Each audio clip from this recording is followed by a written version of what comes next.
If we could first begin in the Middle East, as the Prime Minister of Qatar was actually speaking at the Qatar Economic Forum that Bloomberg is helping host earlier today, suggesting that right now ceasefire talks between Israel and Hamas are essentially at a stalemate. If it doesn't happen in the near immediate future, is it ever going to? Well, yes, the hope will continue and the work must continue on getting to a pause in the fighting, in getting to Israel to focus more strategically on their goals and the best ability to defend themselves, and getting hostages out and humanitarian aid in. These are all the reasons why it's really critical to maximize pressure and focus on getting to a ceasefire agreement. So with that said, how much would a ceasefire depend on hostages being released, knowing that not everyone believes they are all alive? And we keep hearing reports that Hamas cannot identify the location of all of the hostages with whom they are dealing. How does this play out in the end? So part of a ceasefire is very much dependent on getting hostages out. And that is, sadly at this point, whether it's bodies or whoever is remaining alive. The hostages have obviously been held under horrific circumstances, or taken into Gaza under even more horrific circumstances.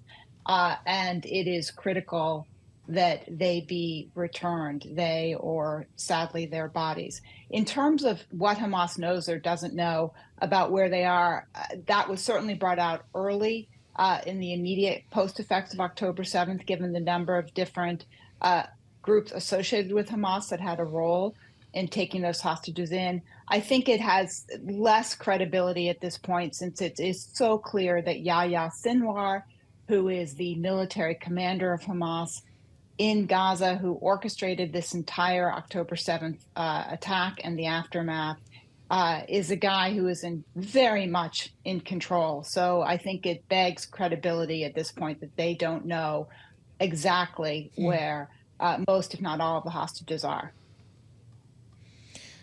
It's interesting, and I wonder if any of them may be in Rafah, where more than 1 million Palestinians had sought refuge, and where the U.S. policy is really coming to most direct conflict, perhaps, with what Israel would like to do, is the U.S. would not like to see a major ground invasion of Rafah, and yet Israel is already making incremental moves in that city in particular. The UN has said within the last 24 hours that some 450,000 civilians have already fled Rafah in the last week. Do they have anywhere safe to go? For all of the administration saying we just want to make sure there is a plan in place to protect civilian life in Rafah while Israel is trying to achieve its objectives of eradicating Hamas, getting those last remaining battalions there taken care of. I just wonder if it really is possible for Israel to do both.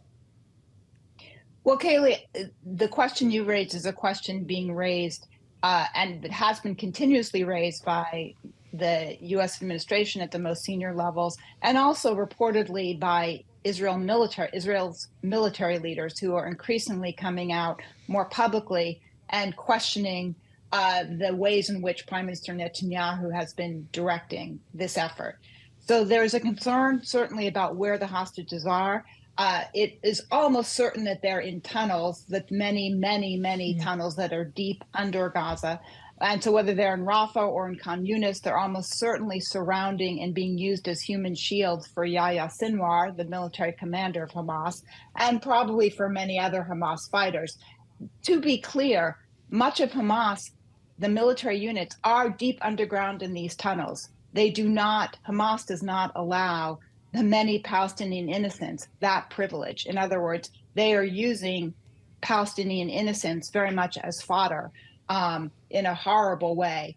And those folks are all on the ground. And as you say, there are no real safe places in Gaza at this point. And that's part of the point that National Security Advisor Jake Sullivan made really clearly just recently, in saying that the United States has yet to see any kind of credible plan by Israel on how to protect Palestinians above ground in Gaza.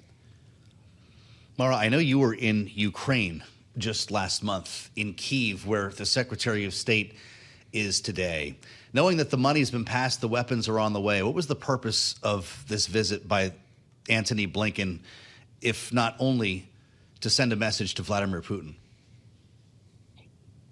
So, in fact, I think that Secretary Blinken was sending a message both to Vladimir Putin and, frankly, to the people of Ukraine as well. He and President Zelensky have a very good and strong relationship.